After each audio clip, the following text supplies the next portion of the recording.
अफगानिस्तान में तालिबान संकट को लेकर प्रधानमंत्री नरेंद्र मोदी ने रूस के राष्ट्रपति व्लादिमीर पुतिन से फोन पर करीब 45 मिनट तक बात की। दोनों राष्ट्राध्यक्षों ने अफगानिस्तान की स्थिति पर विस्तृत बातचीत की। पीएम मोदी ने ट्वीट कर कहा कि अफगानिस्तान में हाल के घटनाक्रम पर अपने मित्र राष्ट्रपति पुतिन के साथ विस्तृत और उपयोगी विचारों का आदान प्रदान किया। तालिबान संकट के बीच यूक्रेन के उप विदेश मंत्री ने दावा किया कि उनका एक विमान अफगानिस्तान में हाईजैक कर लिया गया। यह विमान यूक्रेन के नागरिकों को काबुल से निकालने के लिए आया था। उन्होंने कहा कि विमान को ईरान ले जाया गया है। यह विमान किन लोगों ने हाईजैक किया, इसका पता नहीं चल पाया। दूसरी ओर ईरान के एविएशन रेगुलेटर ने यूक्रेन के दावे का खंडन करते हुए कहा कि विमान उनके यहां तेल लेने के लिए उतरा था, बाद में कीव के लिए रवाना हो गया। अपहरण की बात को सिरे से खारिज कर दिया। ईरान ने कहा यूक्रेनी विमान 23 अगस्त की रात मशहद में और फिर यूक्रेन चला गया और रात 9:50 पर कीव पहुंचा। महाराष्ट्र के मुख्यमंत्री उद्धव ठाकरे के खिलाफ बयानबाजी करना केंद्रीय मंत्री नारायण राणे को महंगा पड़ गया। पुलिस ने उन्हें गिरफ्तार कर लिया है। राणे को संगमेश्वर पुलिस स्टेशन ले जाया गया। इधर राणे की गिरफ्तारी की खबर मिलते ही उनके समर्थकों ने मुंबई गोवा के पुराने हाईवे पर चक्का जाम कर दिया। गिरफ्तारी से बचने के लिए राणे ने रत्नागिरी के कोर्ट में अग्रिम जमानत की याचिका दायर की थी और इसे अदालत ने रद्द कर दिया। महाराष्ट्र में शिवसेना के कार्यकर्ताओं ने केंद्रीय मंत्री नारायण राणे के आवास का घेराव कर विरोध जताया। कार्यकर्ताओं ने मुख्यमंत्री उद्धव ठाकरे को लेकर दिए गए केंद्रीय मंत्री के बयान के खिलाफ मार्च निकाला। बता दें कि नारायण राणे ने अपने एक बयान में सीएम उद्धव ठाकरे को थप्पड़ मारने की बात कर डाली। इसके खिलाफ केंद्रीय मंत्री पर 4 एफआईआर दर्ज की गई। केंद्रीय मंत्री नारायण राणे की गिरफ्तारी को लेकर सियासी पारा चढ़ गया है। बीजेपी अपने नेता के पक्ष में खुलकर सामने आ गई है। पार्टी अध्यक्ष जेपी नड्डा ने इसे संविधान का उल्लंघन बताया और कहा कि हम इससे डरने वाले नहीं हैं। इधर पार्टी प्रवक्ता संबित पात्रा ने राणे की गिरफ्तारी को लोकतंत्र की हत्या बताया। पंजाब कांग्रेस की अंदरूनी जंग खत्म होने का नाम नहीं ले रही है। आज कैबिनेट मंत्री तृप्त राजिंदर सिंह बाजवा के आवास पर प्रदेश के मंत्रियों, विधायकों और अन्य सीनियर नेताओं सहित करीब 24 लोगों की बैठक ने पार्टी की अंदरूनी लड़ाई और तेज होने के संकेत दिए हैं। बैठक के बाद तृप्त बाजवा ने कहा कि उन्हें कैप्टन अमरिंदर सिंह की लीडरशिप पर भरोसा नहीं रहा। वो चाहते हैं कि कैप्टन को बदला जाए, तभी पंजाब में अगले चुनाव में कांग्रेस वापसी करेगी।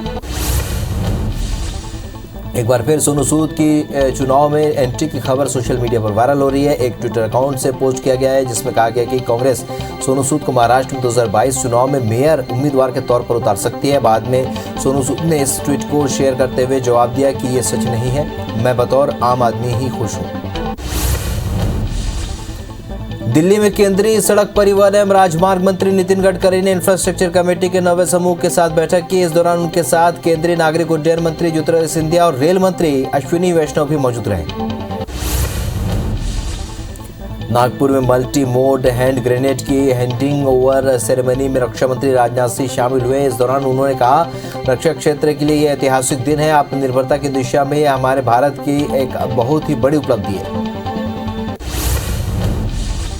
कांग्रेस नेता राहुल गांधी ने प्रेस कॉन्फ्रेंस करके केंद्र सरकार पर जमकर हमला बोला। राहुल गांधी ने कहा कि नरेंद्र मोदी और भाजपा का एक नारा था कि 70 साल में कुछ नहीं हुआ और कल वित्त मंत्री ने जो भी 70 साल में इस देश की पूंजी बनी थी उसे बेचने का फैसला ले लिया। मतलब पीएम ने सब कुछ बेच दिया। राहुल गांधी ने कहा कि हिंदुस्तान की पूंजी बेची जा रही है, यह आपके भविष्य पर आक्रमण है। नरेंद्र मोदी अपने 2 से 3 उद्योगपति मित्रों के साथ हिंदुस्तान के युवा पर आक्रमण कर रहे हैं, इससे आप अच्छी तरह समझिए।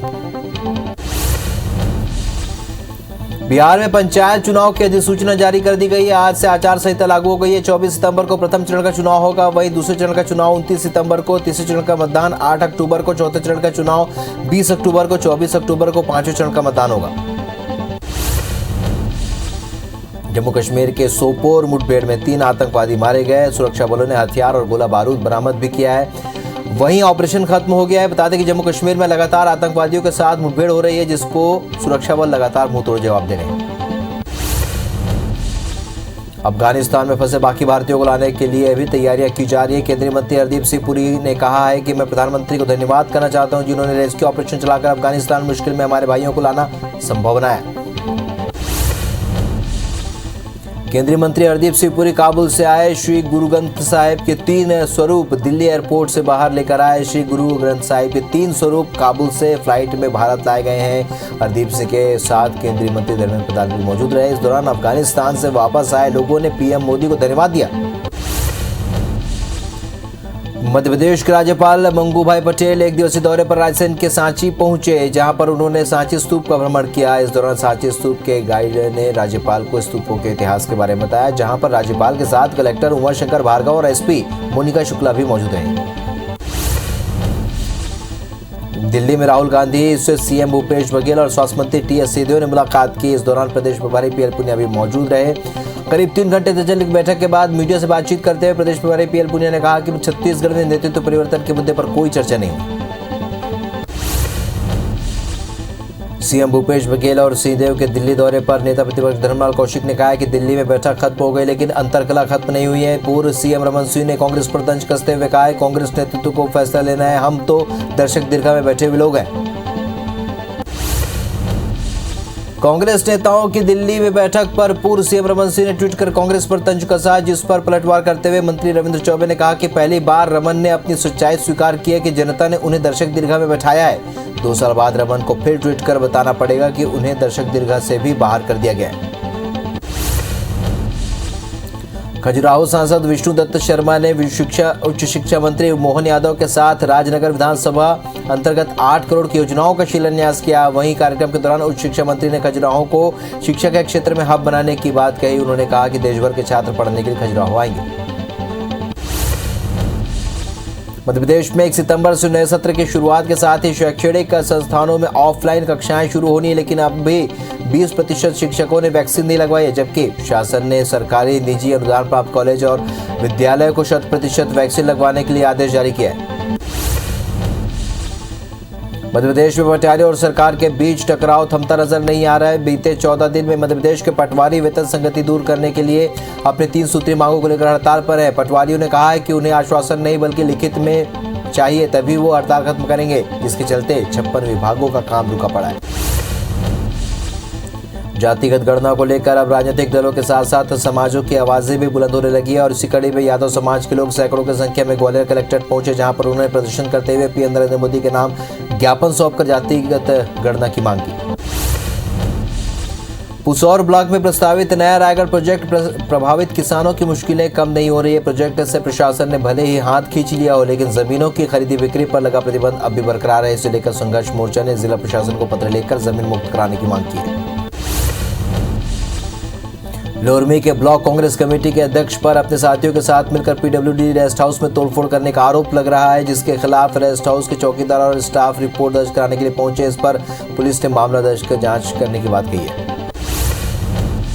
विधायक फंड को सांसद फंड में ट्रांसफर कर 4 करोड़ की गड़बड़ी का मामले में IPC24 के खुलासे के बाद विभागीय जांच शुरू हो गई है। इसके लिए अलग अलग विभागों से डिटेल मंगाया जाने इसका हिसाब ताकि किया जा सके, लेकिन सबसे बड़ी बात यह है कि इस गड़बड़ी के कारण विधायकों के विकास काम ठप हो गए। रायपुर में पैरामिलिट्री फोर्स के रिटायर्ड जवानों ने जिला सैनिक कल्याण बोर्ड की तर्ज पर पैरामिलिट्री फोर्स के जवानों के लिए भी कल्याण बोर्ड का गठन करने की मांग की है। इसे लेकर confederation x paramilitary welfare association के गए डेलीगेशन ने राज्यपाल अनुसुईया उइके से मुलाकात की।